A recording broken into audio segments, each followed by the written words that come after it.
Hi, this is Ross Payton with Roleplaying Public Radio. I've started a new season of Megadungeon Meandering, a deep dive series on dungeon-focused adventure books. For this series, I've added a visual element, as you can see. We'll be looking at a modern horror scenario called the Parthenogenesis of Hungry Hollow, and after that, the Mines of Moria for the One Ring RPG. You can get these episodes ad-free a month early on the RPPR Patreon. I'll add a thank you section at the end of each episode for patrons, starting with episode 3. Also, patrons can get an audio version of this on their RSS feed if you prefer just to listen. Enjoy the episode. Hey, it's Ross Payne with Roleplaying Public Radio. This is RPPR Megadungeon Meandering. This is our second book. Of course, if you've been listening to the Patreon, we did Stonehell, a OSR/Labyrinth Lord Megadungeon, both books of that for our last series, and we took a break to do some scheduling snafu episodes. But we're back because I found another book to talk about. I do eventually want to talk about the Mines of Moria, which is a new Megadungeon release for the One Ring RPG, but that's a more ambitious project. So until then, we're going to be talking about the Parthenogenesis of Hungry Hollow, a adventure module for Liminal Horror. We have visuals for this episode, so if you're listening, you can see a screen share and some little inserts, plus a nice little visual template art from Patsy of me and Chris. How are you doing? It's me. Yeah. I'm doing great. I'm here. Had to jump in. Yeah. Chris, of course, has been in our Savage Rifts campaign and Caleb's Red Markets campaign on Heaven on Games, the Medusa, as our very good negotiator.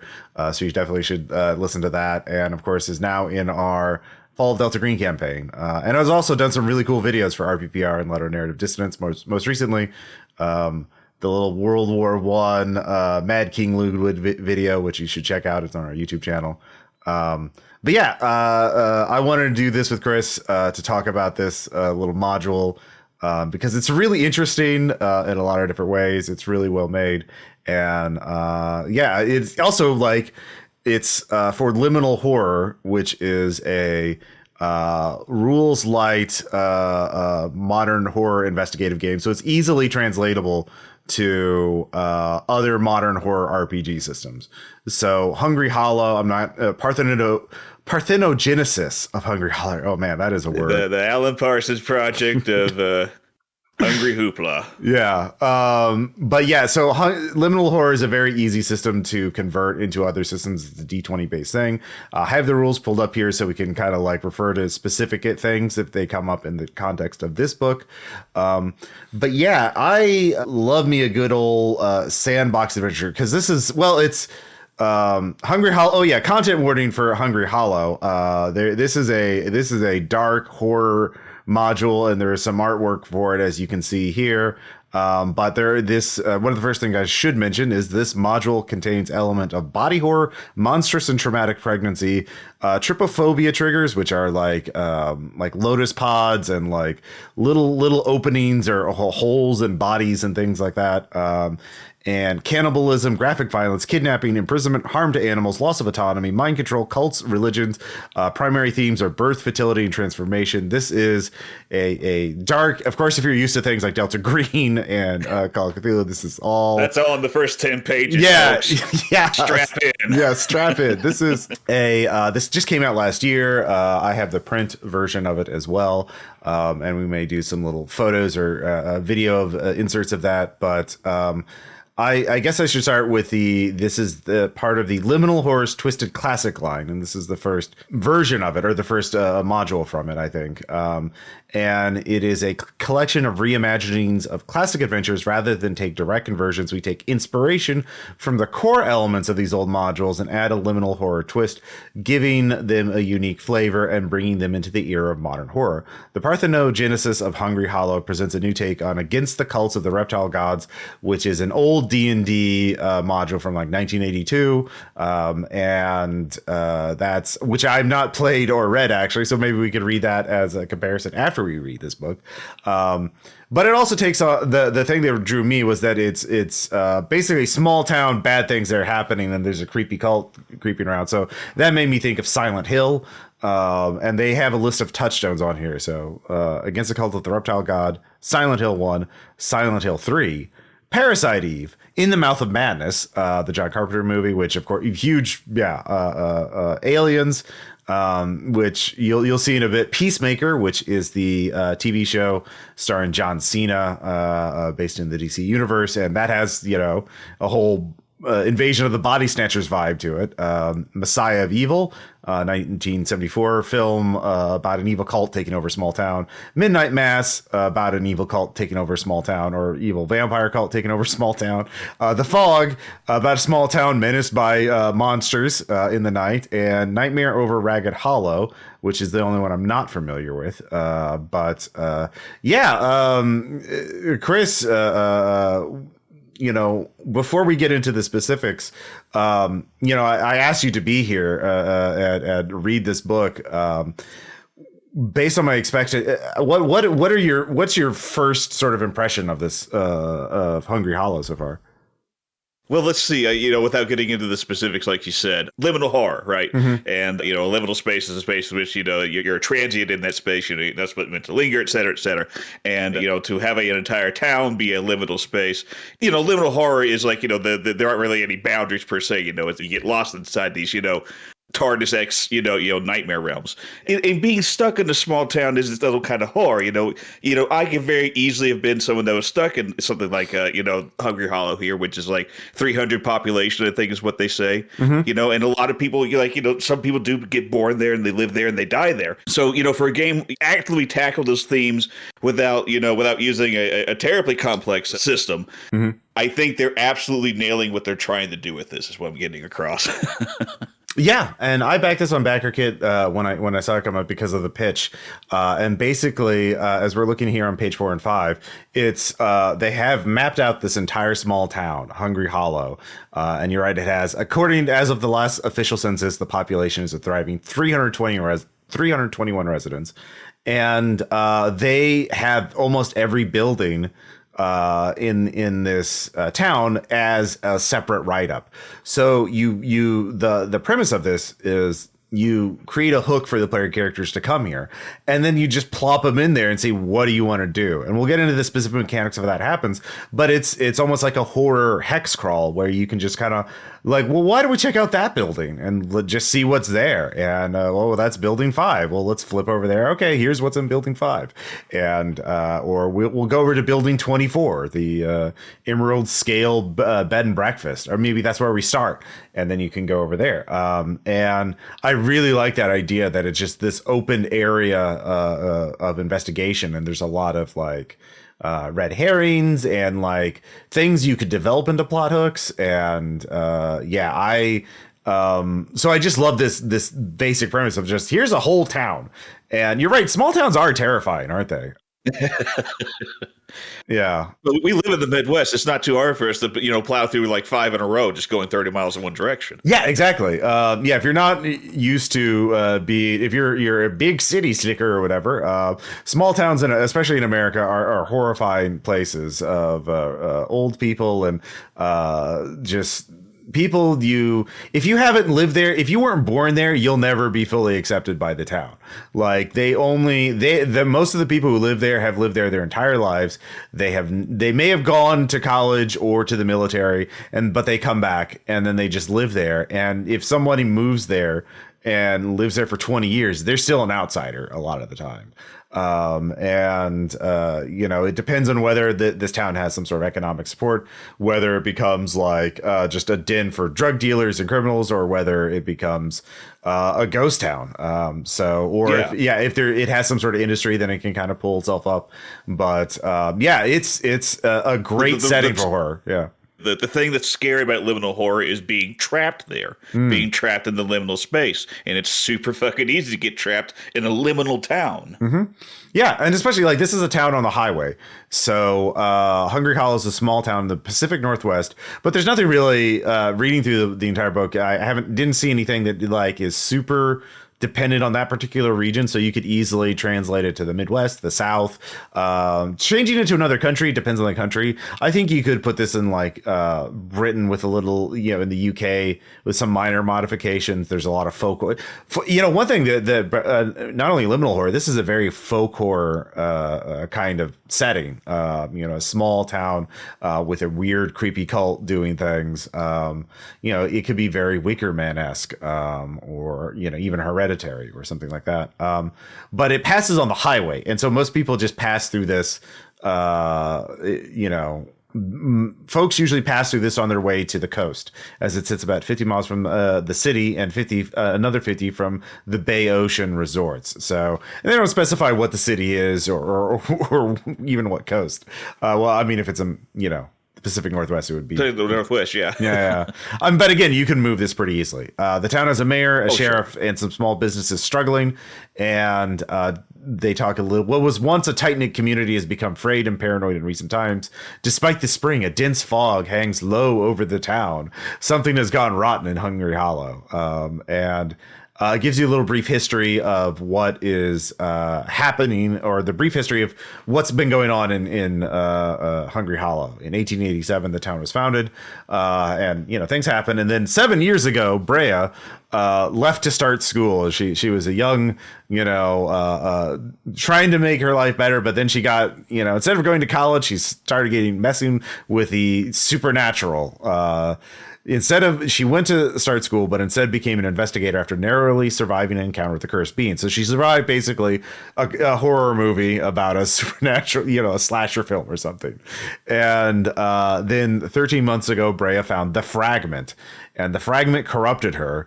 And we'll get into that in a little bit. But 12 months ago, a year ago, she returned to Hungry Hollow, converted the first apiarists, and began construction on the hive. And then 2 weeks ago, Henry and Don, we'll meet them later in the book, arrive at the mayor's request. And now the adventures, there's a time in this thing, and it's based on the adventurers showing up. The first thing they talk about is the overall big picture. What happened is Brea got corrupted by this resonant artifact, and that's a specific thing to the Liminal Horror, but it's basically evil occult artifact. Chris, what does this evil artifact do to Brea? It supercharges her into this long-limbed pregnant queen. It basically fills her with the larva of this queen god that I think it has a name. The queen god has a name. It's like, it starts with an A. No, it's Trigona. Trigona, so sorry. Trigona, God Queen of the Flesh Hive. So yeah. She went off, was an investigator, had an effed up time, got her hands on this shard, and she implanted it within herself, and began gestating this horror from beyond. Mm-hmm. And so this whole adventure is themed on bees. Instead of the cult of the reptile god, it's the cult of the bee god. And so the town is being overtaken by... Believe it. Yeah. It's being overtaken by parasitic bees, and the remaining residents are scared or paranoid. And so they talk about, the book then goes into how to use this book. And it's written with the assumption that your team of investigators has tangled with things that go bump in the night at least once before. This is not their first brush with the weird. And so delving into the town secret can pose a serious challenge for those continuing on their campaigns, or as a jumping off point for something new. So you can do this as a part of a campaign, or you can run it as a one shot, or you can integrate it with an existing campaign. Most of the book describes where the town is at the start of when the investigators show up. That's you can kind of, it's written in such a way that you can kind of mess with it.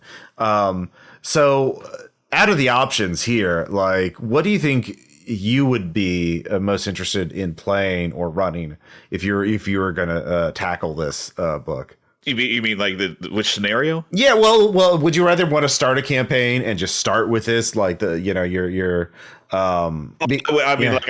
do this as a one shot first, just to kind of get an idea of how it happens, how it plays out, just in a vacuum, so to speak. Okay. And then I would take that data and be like, oh, I would love to have this adventure in my Delta Green whatever over here, or whatever supernatural horror thing you got rolling around. Mm-hmm. Yeah, like I said, this could be very easily adapted for Delta Green or another horror system. The one shot options are you've been invited to a baby shower. Just play as people who've been kidnapped by the cultists already, and because that's what the cult's doing, is they're preparing for the baby shower as Brea will give birth to their new bee goddess. And what could go wrong? Or you were kidnapped and captured, and you wake up and you're trying to escape as they're trying to implant a parasite bee into you. They also give you option of like having a patron who's like, go look into this. And they give you, so they give you a lot of like frameworks to sort of like figure out how you want to use this, because you could do this as like a mystery of the week for your X-Files type, monster of the week type campaign. Monster of the week would actually be another really good option for this book. Yeah. But or you could do this as, like you said, a one shot where you're just wandering around building to building trying to figure out how you're going to escape or stop the cult. Or you could like run another adventure and then have this be the second adventure for your characters. So like they give you on the next page invitations, again, to sort of establish why you are all hanging out or why you're all wanting to do this, because the motivation is sort of like the big problem with modern horror, because you could just leave. Like if there were monsters in a small town, I would just leave. I would not want to deal with these monsters. But I am not, a player character investigator. I think the book makes the conceit that like Brea knows at least one of the people in your campaign. Mm-hmm. Yeah, and, that's why she bothers to send the invite at all. Yeah, exactly. Like maybe you introduced Brea earlier and like say, oh, she sent you an invitation to her baby shower. You're like, what? I didn't even know she was pregnant. Well, let's go see her. It's like, oh, this is kind of fucked. Where is she? Yeah, you can make it where, like, in an earlier mission, you're the one that found the shard and you turned it over to her for safekeeping. Ooh. But whoops-a-doodle, mental illness. Yeah, this is actually kind of similar to how Masks of Nyarlathotep, the classic Call of Cthulhu campaign, starts with you. You're going to meet your friend Jackson Elias. He has information he wants to tell you. Oh no, he's been murdered in his hotel room, and there's the murderer. You should go chase them. And oh god, he was killed by a cultist. Well, we should find out what this cult is up to. And that's how the written campaign starts. So most GMs would be like, you should like have the players meet Jackson Elias before he gets murdered and like do an adventure where like they're talking to him and hanging out and like they like want to solve his murder. I don't know, weird stuff like that. Like have the players care about this before you throw them in here. So yeah, have the players give a shit about Brea, or like there's a lot of characters in this town. You can have them give them links to other characters like the mayor, or we'll see some of the other people. Then we have archetypes that they have more advanced archetypes. So like player characters with more resources. In fact, you could start out with someone who has another occult artifact, a resonant artifact, as they call them, liminal horror. I like how half the archetypes is a total of 8. Half the archetypes all start with a badass leather jacket or a bloodstained jacket. Or a stylish leather jacket. Yeah. And they all give you 1 point of armor. Yeah. No. Yeah, you got a 50% chance to not be a dork. Yeah. Or they're too old. You have a hidden cane sword. The old dork. Yeah. Yeah, they all have something. But as a part of your season, investigators choose one of the investigator kits between you. One of them could just start. You can start with a flamethrower, and it's like that's kind of like you're going to need a flamethrower for this, and a chainsaw and a pipe bomb. Considering your foe in this campaign, the flamethrower would be excellent. Yeah, or to start with 10 grand and silence pistols. I do also like this. This is a rule for liminal horror where, when you see scary things, you receive stress. But if you have a phone or a camera, it gives you a bonus to your stability. So you're less scared by the thing you're checking out. So it's like a kind of like a sanity replenishment. Like you're recording it. Don't worry about it. So like. Well, I like this mechanic super, super much because, I mean, like, it's obvious to, like, spell it out, but it's ingenious to me that they've, manifested it here. It's easier to see, terrible things on a screen rather than, in person because, I think in the background, your mind can justify, like, oh, that's just special effects.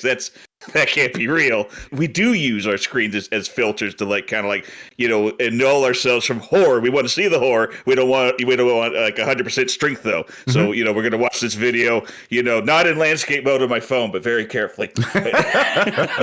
Just and it's somehow it's right. It's easier to bear it that way. They illustrate it here with giving you +1 stability when you look at shit through a camera. Yeah. So I think that's very cool. I think there's also the like people will believe me if I have proof, right? Like I'm seeing this impossible thing too, but like I got it. I'm gonna TikTok it. Like people will believe me now. I'm not crazy. I have proof.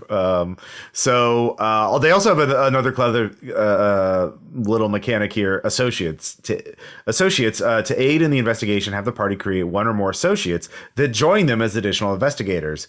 Roll stats, give them equipment, choose an archetype and a background and they should bring the party up to an even number. Associates are here to help and have their own skills and expertise and drives. Treat them as party members. They will leave if poorly treated, and they have some pre-generated ones. And here's the thing. So one, there's two game reasons for this. Well, three really.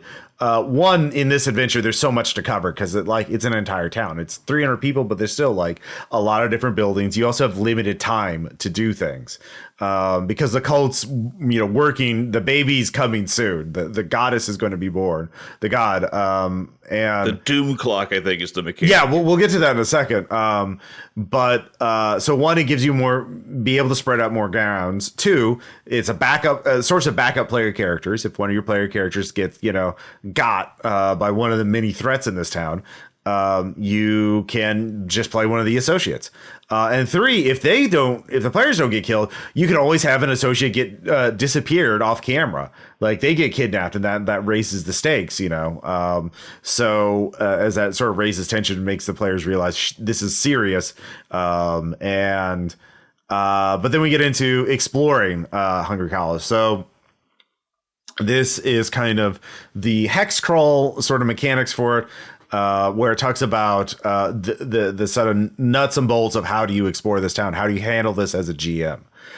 Because like in Delta Green, a lot of times you either time moves very slowly, like when the players are on a crime scene or in a combat scene, as they're making lots of skill checks and figuring something out, or it passes very quickly. Okay, you take a flight from LA to New York to investigate to go on your mission. All right, fine.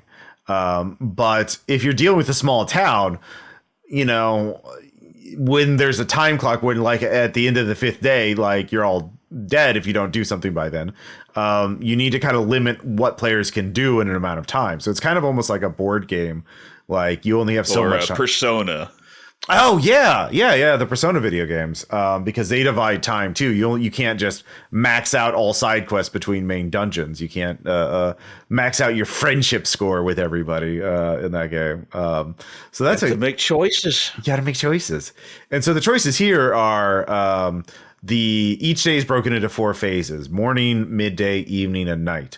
After night advance, the doom clock forward 1 step. During each phase, the investigators can accomplish 1 to 3 tasks, such as extended conversations, encounters, or investigating a location. If 4 phases pass without addressing critical needs, food, rest, etc., you gain the deprived status condition.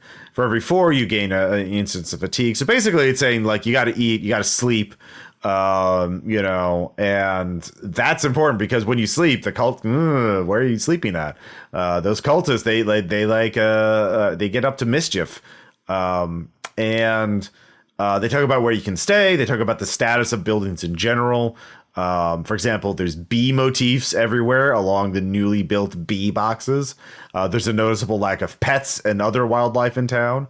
And they sort of talk about like the stat blocks for characters, which again are in Liminal Horror system, but they're super, as you'll see, they're very like rules light kind of stat blocks. It's very easy to convert for other systems.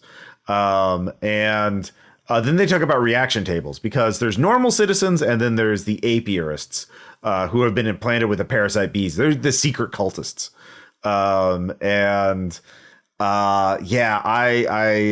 like that mechanic because also characters can start as citizens and get infected as time goes on. So and now we get into Brea, the queen of the hive. Let's see that terrific art. Oh yeah, these pictures are great. Yeah.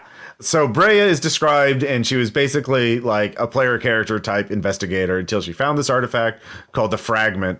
And then it corrupted her like the One Ring, and it cracked beneath her touch one day and started oozing sweet royal jelly. And she thought, well, I should eat that from this weird metal artifact. She watched the movie The Stuff. She knows what's going on. Yeah, exactly. I want to be the stuff. And she puked out rice-sized eggs, and they turned into larvae. And then she's well, I should implant these into people. And so she is visibly pregnant. She's transforming, becoming monstrous. Her limbs, neck, and body have become elongated. A jagged carapace of dried jelly and old meat has formed around her torso.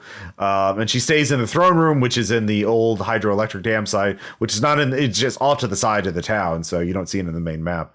And she just fucking explodes in a blood geyser when, let's see here. Let me make a note here. Sorry, I was just checking to see if the recording was fucked up. So she fucks up, when the time comes, she's going to explode in a blood geyser and give birth to Triona. It's pretty gross. Triona, God Queen of the Flesh Hive. That's a great title. And here we have this. This is great little watercolor illustrations in this book. Very evocative. Very. You know what it reminds me? Actually, now that I think about it, Scary Stories to Tell in the Dark. Yeah, definitely in the same neighborhood. Yeah, which is a great choice for that. It's a sort of like, ethereal, like Yoshitaka Amano, the Final Fantasy artist. The ones that just, you know what I'm talking about. Their watercolor, exaggerated, sweeping limbs, and it's super good. It's super good art. I would love to run this adventure just to tangle with these guys. Oh yeah, but you have two now. There's two. They set out two versions of Triona. And it depends on how well the player characters do. So if the player characters fuck up and don't find her in time, she is born at full strength, the God Queen, and she's got a bone stinger which can stab people. She's telepathically connected to all the cultists, obviously. She can fly. She can regenerate. She can attempt to mind control people with the Thrall power. And all of the eyes on Triona's multitude of faces open and begin weeping. Thick drops of caustic blood rain from the sky. So it's like a fucking area attack spell. I'm going to say that takes a action to do. You can't just do that for free. But Jesus, that's rough. And 3 armor. So this is like, you need the flamethrower to have a chance against this, and the pipe bombs and the shotguns and sniper rifles. But if you get to Brea before she gives birth, the underdeveloped premature God Queen is born. Underdeveloped version drags itself screaming from her corpse. Without the full gestation period, its chitinous skin hasn't hardened, its premature wings are incapable of flight, and its connection to the hive mind is weak. So it has fewer hit points, it's weaker, and its bone stinger is less dangerous. It can scream to cause stress to everybody within 100-yard radius. Now I do like this digestive sacrament. If she gets a critical damage on somebody, she absorbs the victim into herself, healing damage. And if she does that 3 times, she fully transforms. So, don't run up and stab her with your Maul Ninja Katana. All right. Don't bayonet it with my little musketeer rifle. Yeah, exactly. Armor of the Faithful, nearby parasite bees will make their way to Triona, swarming her flesh, act as a stinging shield. I like that too. But she, doesn't have the connection. So if you can isolate her early on, you'd have a much better chance against her. So, and then we have the parasite bees. These are basically they get implanted in people. Well, they put it at the base of the skull, I think it is what they say, and so the actual bee remains in them. And the book says, I think, that you can possibly remove the bee, but it's like a 1 in 100 chance that you won't end up frying the guy's brain, because it wraps around the base their hindbrain or some part of their brainstem. That's it. Yeah, as you can see the art, it's not an easy thing. You would definitely take surgery or something like that. So you can just kind of mostly write these people off. They do talk about it at the end of the book, what happens if if the Triona dies, and whether these people are all doomed or whether some of them can survive losing the parasite bee. But yeah, that's up to them. But yeah, this is the main threat the player characters are going to face if they get captured, is that they're going to latch on to player characters and get infected and turn into apiarists. And in fact, that's another use for the NPC associates, right? Like one of them disappears and then comes back the next day. He's like, "Hi guys, I'm fine. By the way, what's our secret plan to deal with the cult? Where's that flamethrower?" It's what's the buzz? Yeah, what's the buzz? Oh, hey, there you go. Then you could, of course, have a swarm of the insects and a husk, hollow out bodies that have their flesh honeycomb. Each of these walking hives incubates a brood of parasite bees. Is driven, so that's the monstrous version that can't pass as human anymore. And so, that's bad.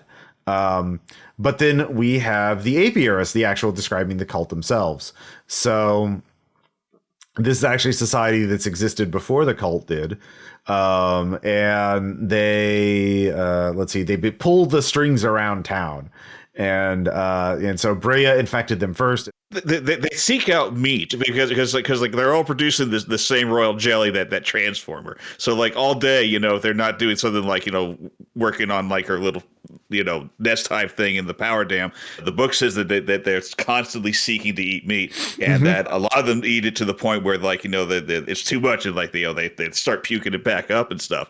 Half transformed into this royal jelly stuff. The really far gone husk guys are doing, I think. Yeah, they talk about who's notable members of the cult and who gets kidnapped. And so every night, another character, like there's a great thing in this adventure is you can have like the players go up on day one and talk to like Garland. I think that's the mayor, or like, Greta at the pawn shop. And then like they come back 2 days later and they've been converted into cultists. And so like, oh, I can trust them. We talked to her already. And then like, oh no, why are you acting weird, Greta? And then, well, turns out, they are kidnapped. So like the cult is gradually spreading influence. And so that's one of their, again, like the fact that they have all of these characters statted out and all these possibilities gives the GM a lot of like, flexibility, in doing this. So, I quite like that. And then, so they talk about what happens when you get a parasite bee fused to your nervous system. Their digestive systems have been hijacked to break down ingested proteins into meat, honey, royal jelly, and the fibrous excretions used to build the honeycombs of the hive. Intense craving caused them to gorge themselves on meat during the day before returning to the hive once night falls to regurgitate the newly processed mass of proteins. They have a scar on their body, a reminder of where the parasitic insect entered them. So, they're all eating meat, raw meat. They can't help themselves. And so running the apiarist workers talks about like what kind of things they would be doing during the day. So this is these are like tools the GM can use for like encounters, right? They're not like, they want to protect the hive. They want to feed. They want to figure out what the investigators are doing. They don't want to reveal any information to the investigators, deflect questions. They want to hide evidence, and they want to kidnap and convert people. So, and here's what you're talking about, removing the parasites. It is possible to physically remove a bee from the victim's brainstem without killing the host, but it is risky for all but the most gifted surgeons. In a bind, a jolt of electricity or an injection of smoke to the neck can cause a bee to loosen its grip. Some victims may be too far gone, remaining a devoted apiarist, even with their bee removed. I've lost all my bees. All my bees gone. All my bees gone. Yeah. Again, that's a pretty cool like scene where the players are like, well, Bob's got a bee in him. Let's get that fucker out. And let's just stun gun him at the base of the neck. That'll help, right? God. But then we have the other people in the town and they sort of give you a little hype back. One thing I like about this PDF is they actually have hyperlinks in the text of this. So if you click on Mayor Garland, you'll go to page 42 to see what his stat block is or what he's up to. And we're from these basic little like brief descriptions. Were there any that really jumped out at you, Chris? Oh, I think they got some really neat characters that you could play with here. The government subcontractors, for example, and they're palling around this town in an RV. They named the RV. It has a name, Adrienne. and they're ex-investigators, and it's kind of like, well, it says right here, they do off-the-book work for various government agencies. It tells you what they're wearing, I think, and like one of them's like in a jean jacket or something. Yeah, long blonde hair and jean jacket. That's Henry, and then his buddy Don has short dark hair, scruffy flannel shirts with dark pants. I like these guys because it expands the world. It's like you're part of the agency and you're investigators. You're checking this out. But here's these, goofballs are out, or they could be professionals. You could play them as like incompetent people, trying to get in on things, or who was that nerd group in the X-Files series? The Lone Gunman. There you go. You can play him as goofball lone gunman, competent but just dorks. Or they could be the X-Files and you're playing the lone gunman. There you are. Yeah. Because I think in Liminal Horror, the idea is you're civilians. Like the Liminal Horror doesn't really it's more about like a group of regular people fighting the supernatural. But yeah, if you're doing Delta Green, these could be like Majestic 12 agents or March Technologies agents. They do have a link with the mayor. Like the mayor, their war buddy, Mayor Garland, actually invited them here because they're like, there's weird stuff going on here. Hey, Henry and Don, can you come investigate it? So they spend their nights Henry and Don spend their nights surveilling the town and sleep during the day. They know the Wilkes boys and Emerald Scale B&B are involved, and they flagged Laird as a person of interest, but they're trying to avoid him. I also like that their weapons, like Henry just has a K-bar knife and Don has dual silenced pistols. Hell yes. Yeah, I would probably run these guys as like mall ninja tactical operator wannabe guys. Or maybe they're married, man. That's why they have their RV and they've named it. There you go. Yeah, and in which case, yeah, I wish them the best. But yeah. Yeah, some of the other characters we're going to be seeing is there's an officer, there's the one cop doing his best to pretend nothing is wrong. He's still a citizen. He's just like, I don't see a cult. I don't want to deal with this. Then there's Sid and Flynn, two teenage dirtbags. There's Greta, again, she's the pawn store owner operator. And let's see here, Miles, who runs the repair shop. And let's see, Hugo at the clinic, and he's concerned about the health of some of his residents. I would hope so, Hugo. I hope you picked up on that. Then Rua, who is actually kind of supernatural. She's like the naturopath, which I'm not. That actually I think is in Liminal Horror, but she actually has some sort of mystical abilities. So we'll get to her in the next episode. And then there are Ted and Stanley, who are ex-lovers and rival drug dealers. See, these small towns, they love drug dealers. Yeah, they got to go on a double date with Henry and Don. Yeah, exactly. Oh, there we go. At the Pizza Hut. Having survival horror is out. This is now a dating sim. There's an Airbnb, of course. Yeah. But then the false apiarist is so Laird is a con artist, a criminal who knows about the unnatural, and the cult thinks they've converted him, but they haven't. So I guess the bee was a dud, or he killed the bee or whatever. But he's pretending to be a cultist to get to embezzle money from the cult. I don't know how you get away with that. I mean, like, the queen has like psychic connection to everybody. Wouldn't the queen be like, what's this guy doing in my hive and I can't control his brain? Well, I think it's easy for her because she's, spending most of her time eating. She's not really focused. She's definitely a big picture kind of person, right? She doesn't I don't think, you're pregnant with a god, you're not going to be micromanaging. I mean, it kind of leads credence to the idea that bees are easily fooled. Yeah. So you know what? Pooh Bear was right to at least try to get the honey. Yeah, exactly. There you go. Because he knew that bees are idiots. All organizations have varying levels of dysfunction. So I think this is just, the most, even cults with supernatural powers in a literal hive mind. They still, consultants, man, they get in there. And he also has a resonant artifact for himself.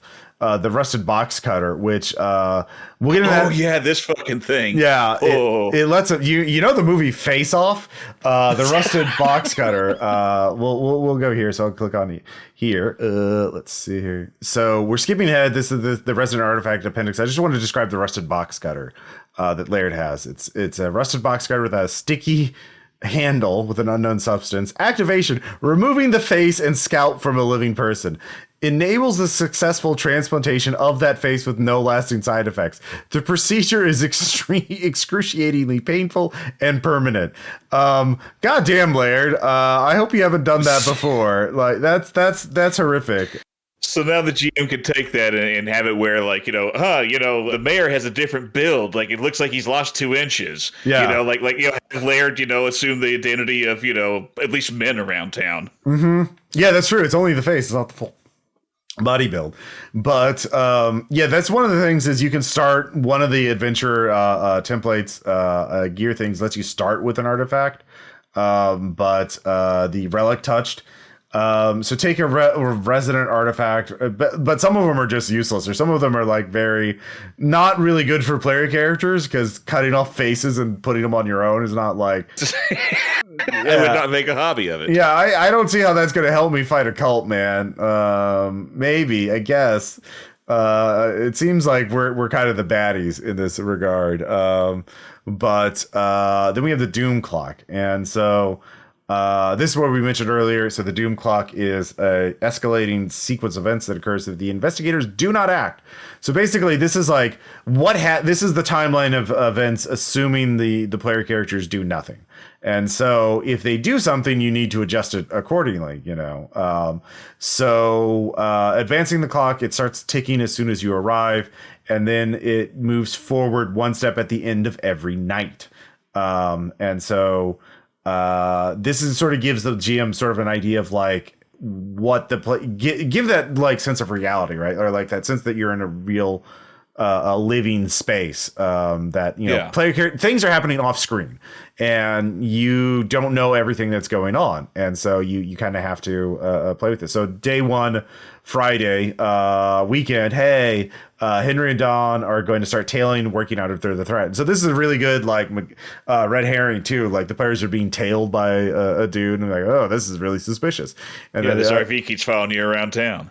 Well, it's not the RV. The RV's part, but like this dude with the K-bar, a giant knife tucked into his belt, is following us around. Or like, they sneak around to get to Dawn, and he whips out 2 silenced pistols. Like, okay, Agent 47. All right, what's going on here?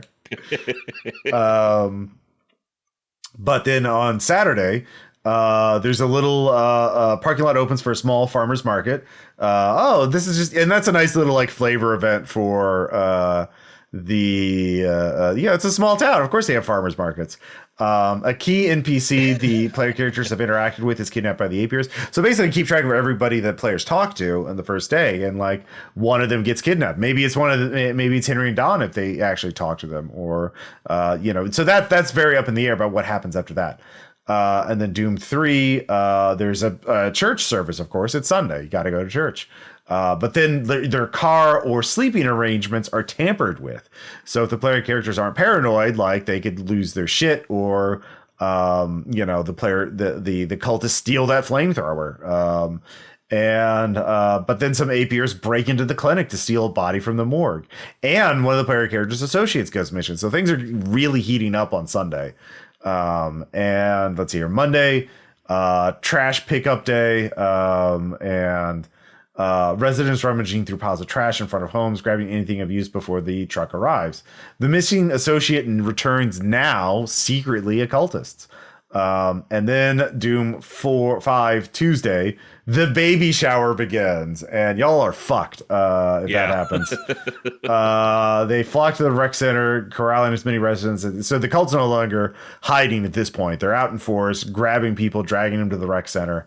And then at midnight on Tuesday, Triona, the God Queen of the Flesh Hive, is born. So the player characters need to rush the baby shower and to deal with the God Queen before it gets too bad. So so obviously that's a pretty good way to escalate tension and to keep things going. And because the way this adventure is written is there's so much here, you're not going to see all of it in one playthrough. This is actually the kind of adventure you could run with multiple groups and see where they go. So I like that. Going back to this though, I'm trying to think like if you would change anything depending on how the player characters act. So like one thing I would do is if the player characters make an effort to fortify their wherever they're sleeping at.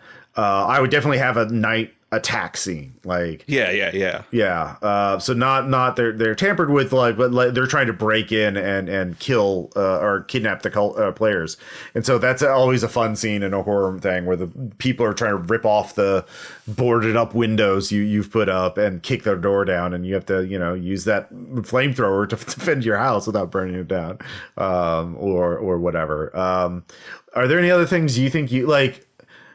Given you've played enough RPGs to know, like, I'm trying to think how the RPPR group would handle this. Like, Aaron would probably tell all the cultists that they're here to fight, that they're looking into an evil cult.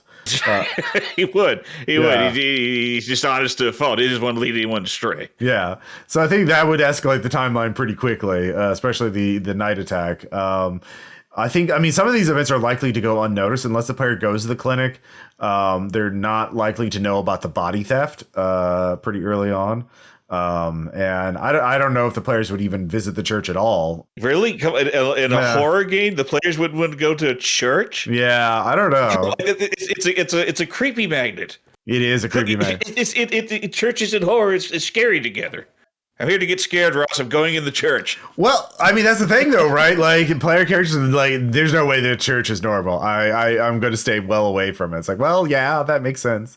But, there's clues and stuff there. Like, yeah. I don't know. Are there any other events you can think of that would be good for the timeline? I think they provide a lot of excellent springboards. I mean, if you could read through the whole thing without your imagination running away, as mine often does. It's like you said, expansiveness of this game can only be impressive because of the limited timeline. Mm-hmm. And you could probably run this in like a Groundhog Day scenario. Mm-hmm. If you kind of, just had the players like, day 6, you fucked up again. But now they have the knowledge. The abandoned mine didn't have anything. That you could run it like that, which would be pretty interesting, like a Majora's Mask situation. Yeah, like if you do one of the artifacts, give the resident artifact has like a time loop feature, that would be that would be a way you could 100% the town. But you'd have to be some sort of horrific thing so the player characters can't just casually, like, every time they go through time loop, something gets worse for them. That's good. Yeah, that way they still have a clock, but like they have. Yeah, I like that idea. That's a really intriguing idea to modify this, because again, this is a really, like, it's a good open framework, but like it's very open to modifications. And one of the ways you can do this is the void crawl. Now, this is mentioned in Liminal Horror, where they talk about the void crawl. It's a turn-based system for liminal horror that creates a procedure for exploring the dark and neglected spaces. The liminal spaces, where those touched by the abyss reside. It uses an overloaded encounter die to inform what happens and bring the focus on the narrative. So you create basically like a peasant funnel. They do have funnels, but this is like a hex crawl thing. Like this is basically every time when you're exploring a space, you roll to see what kind of encounter it is, and then you kind of go back and forth on that. Now, they do have funnel rules here in Liminal Horror, so you could do a funnel for this book for Hungry Hollow by like, hey, gang, we're all college athletes or high school athletes. We're going to the big game, and our bus broke down, and we can't get out of town for the weekend. Oh, shucks. And then, like, the next day, well, Trevor and Jackie and Ruth all disappeared. Well, we got to find them. That we need them for the big game. And so, like, you could do something like that. A Hungry Hollow, funnel adventure would be really fun. But in Hungry Hollow, they have specific things on here. So you roll on there. You roll whenever an hour passes in game or 20 minutes pass in real time. So you're rolling this a lot. And they while investigators are exploring during the day, ignore results of 4+ unless they're somewhere dangerous. So 1 is day encounter, 2 is bees, 3 is clues, 4 is setback, 5 is die encounter, and 6 is nothing happens. And let's see here. So day encounters, you can meet the one cop. You hear distant moans. You can see Mayor Garland out visiting with various residents. And then basically these are like little foreshadowing things, like an apiarist carrying a bloody object wrapped in butcher paper, Mayor Garland having a conversation with our Henry and Don, or So they talk about specific residents that could be walking around. Bees, just like encountering a pile of dead honeybees, or honeycombs in an unexpected location, or a cartoon bee holding a Hungry Hollow sign, or a buzzing colony preparing to swarm. Or a husk crammed into a forgotten place. So, like day one, you just wander around and see like a dead dude who has been filled with bees just hiding in an alley, and he's like, "Hey." I got something sweet to sell you. Oh no. Then clues. The clues need a little work, I think, because like it's a scattered pile of human teeth. Okay, yep, something bad's happening. Got it. If I find a scattered pile of human teeth in a small town, I'm like, yeah, this town's fucked. I'm getting out of here. This is not. I don't want to see that. That's one of the least things I want to see. I want to see the least. Let's see here. Partially digested finger. Oh yeah, that's even worse. I don't know what is worse. Partially digested finger, pile of human. What's the worst one on here? Have they explicitly said they do cannibalism? I mean, I know they're always seeking out and eating meat, but I don't know. Maybe they get a delivery every morning. No, I think they eat people too. They do mention one of the content warnings for this is cannibalism. So yeah. So we have partially digested fingers, scattered tufts of hair, a buzzing just somewhere, a neat pile of meaty vomit. I don't know. That could be anyone's dog. I don't know. Neat. What is that? Did they put it in like a little pail? Did they like brush it so that it's like spread out evenly into like a rectangle format? I don't know. But whoever they are, they're the considerate vomiter. Yeah. An old flyer for Sub Rosa, scrawled in loving memory. Flies buzzing around a locked dumpster full of carrion. Signs of an NPC, photos, pieces of clothing somewhere they shouldn't be. This is sort of the clues one is more as a GM, I would just like make something up to sort of get PCs in the direction I want them to go. Like if I want them to go to Sub Rosa, I would use that one, or if I want them, just kind of like listen to the player characters and what kind of questions they're asking as they're trying to figure out what's going on, and then like give them a clue based on that as they're wandering around town. But I don't know, human teeth or partially digested finger, which is worse? Let's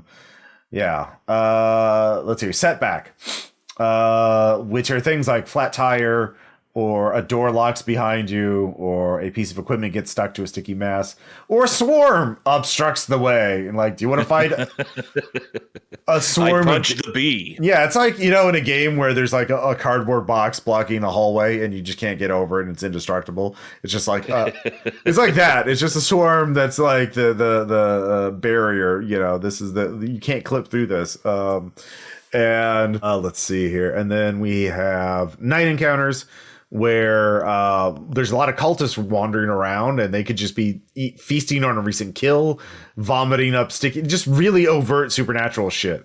Limping deer with large wounds, something running on all fours, its limbs at wrong angles. Or four. That's just grandmother. And let's see here. And then 6, of course, is nothing happens. So, I think there's and so in our next episode we'll focus more on getting into the town center and exploring this, because they divide this into sections with like each building given a separate page write up. But are there any encounters that you like? Out of all of them, or think are kind of like eh? Well, I'm with you on the clues there. It's hard just taken as is. It's hard to really see how if you found a hat that's just a finger, I guess the first thing you do is like take it to the police, and that's how you learn that the police are in denial. Yeah, in a vacuum, as a take it right, it seems like not terribly imaginative, but I think most players will be able to wring gold out of it. They'll get their first steps for sure. Right. The main tricky part of this game, I think, of running this adventure is figuring out, like, depending on, I think one thing this adventure is saying, the player should have already met the supernatural, right? So you don't, like, the big thing in modern horror RPGs is, like, how do you explain, why do the players fucking believe that monsters are real? And like, that's why most adventures like, oh, I don't believe this is real. Oh my God, it's real. And then you run away or kill it or both. And this one is like, no, you start this adventure knowing the supernatural is real, so we don't waste any time on that. But like Henry and Don, for example, they disagree. One believes something supernatural going on. The other one's just like, oh, it's just a regular cult, one of those mundane cults. Scientologists are running around or whatever. And in this adventure, like, how do you even that they suspect something supernatural is going on. Once there's a turning point, once you do that first overt supernatural thing. Right? Like the first time they see a husk, and some of these encounters have the players like a husk crammed or forgotten place. Like a husk is a major fucking encounter. The first time you see it, it's a hollowed out body that have their flesh honeycombed, and they can lunge at you, and they have a brood of parasitic bees. And so the parasite bees can come out and attack you and form a swarm.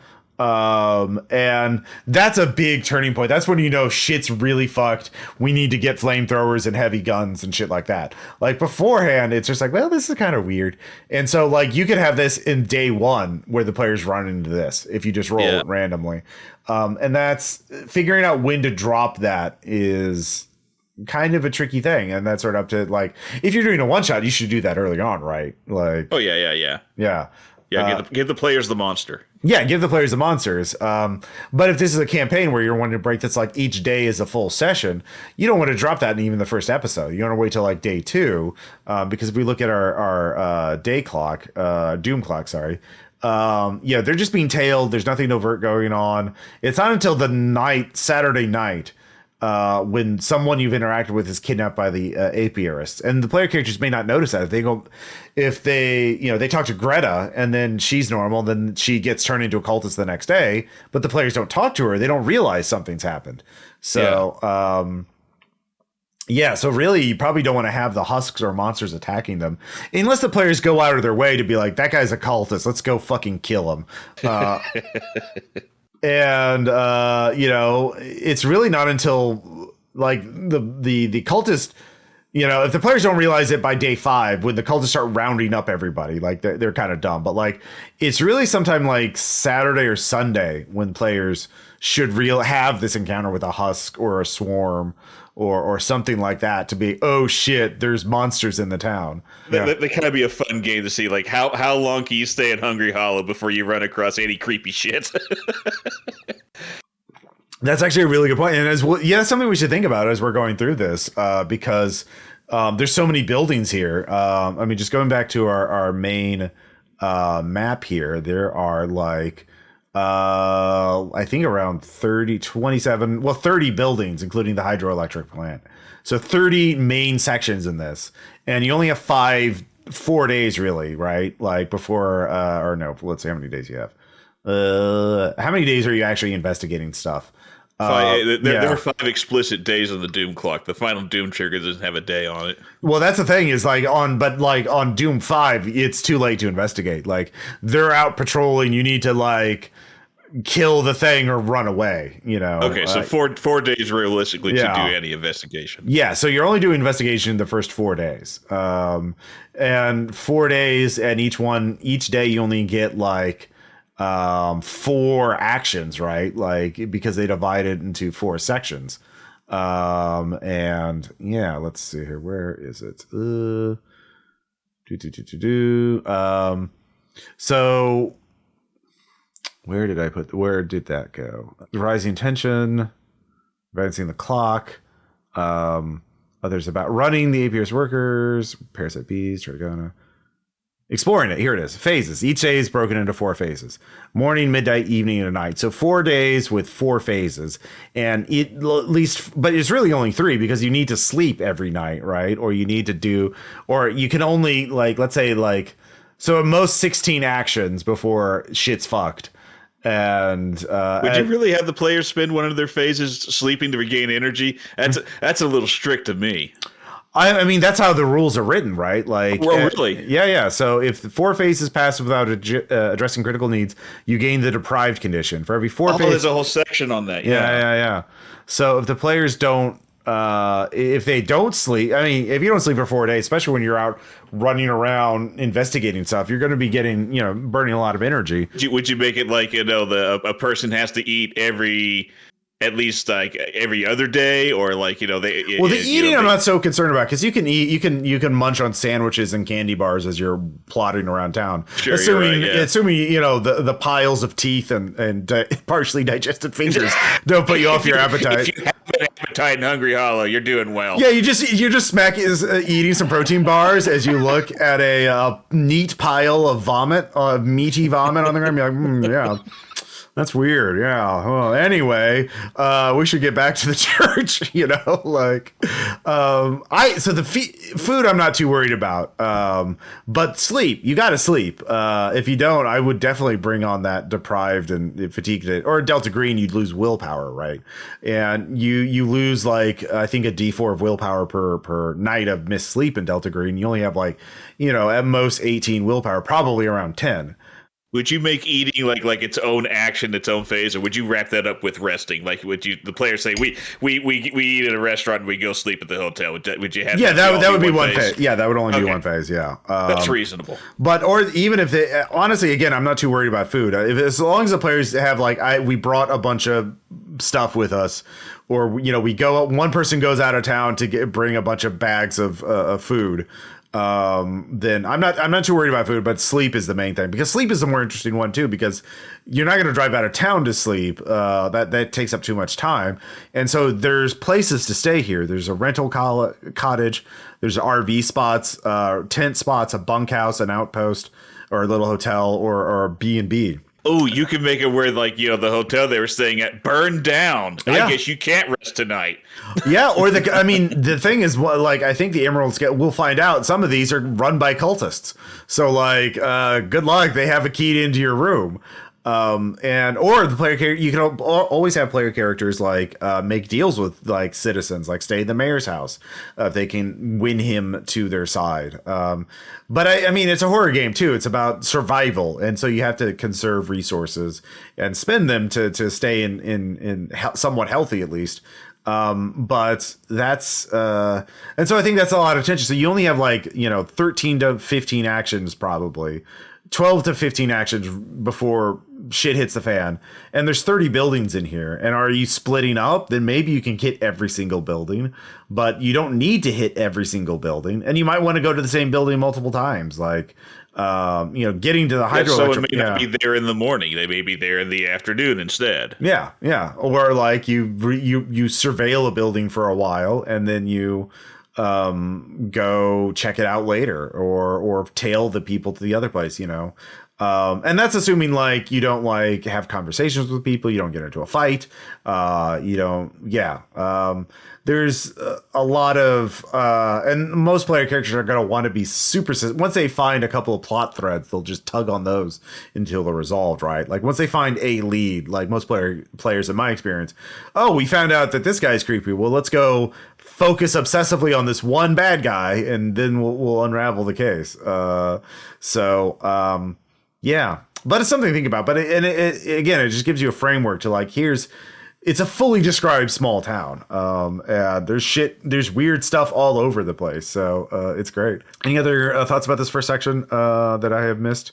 Man, okay, let's go back to page 11 with the associates that you can meet with. Mm-hmm. Who is Jerry? Okay, I love this guy's bio. A car salesman that never forgets a face, except for the one responsible for the disappearance of his wife. Yeah, everyone else sucks. That guy has a dark past. I don't know. I have to say, I do like Lawrence Giles, a truck driver moonlighting as an investigator, knows how to operate heavy machinery. I am a sucker for a character who knows how to operate heavy machinery. Yeah, he can drive a forklift into the Queen. Mm-hmm. Mm-hmm. Exactly. Oh. He'd be the only one certified to do it. Exactly. Man, I really want to run this for Delta Green. Yeah, but the car salesman associate, really, I would definitely use the pre-gens for this. And I mean, the main thing is what plot hook really drew you the most? If you were running this, what would you want? Would you want to be the whole baby shower queen thing? Yeah, absolutely. I would establish in a prior game that the players at least have met Brea. Like I said, I like the idea of Brea being like a former leader they had to like report to, and and then like hey, you remember that person that we answered to 4 or 5 games ago? They sent us an invitation to a baby shower.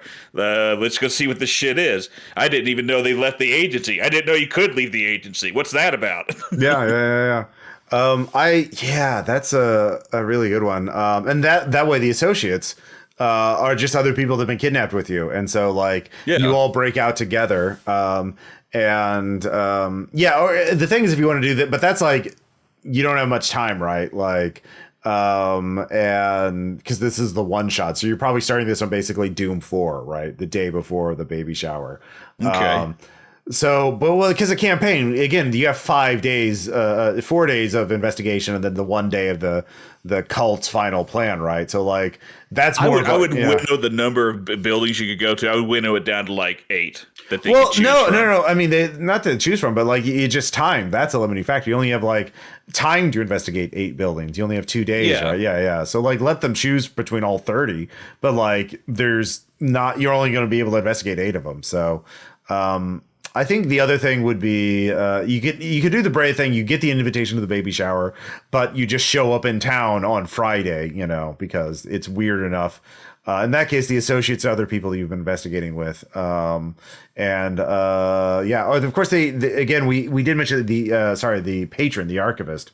I forgot. I kind of overlooked him earlier. So the archivist is a patron who could just be paying the characters to investigate this for them. So, in which case, here we go. The invitation. So here's the one where it's like you're invited to the baby shower, but the gathering is in a few days. And so you get some questions to ask about how you know Brea and how you know each other. And this is a really good plot hook. The investigator's most recent mission was a complete disaster. One of you knows just the place to lay low for a few days. And that's Hungry Hollow. And then it becomes very clear that something isn't right in Hungry Hollow. So you have no local connection. What was supposed to be a quiet week of fishing and sleeping late has turned into another battle against the weird. Hopefully this one time will be successful. So, one person used to live here, knows the score, and knows it's weird. And the rest of you are like, what the fuck? Why'd you bring us here? This is terrible. This is the worst vacation ever. Just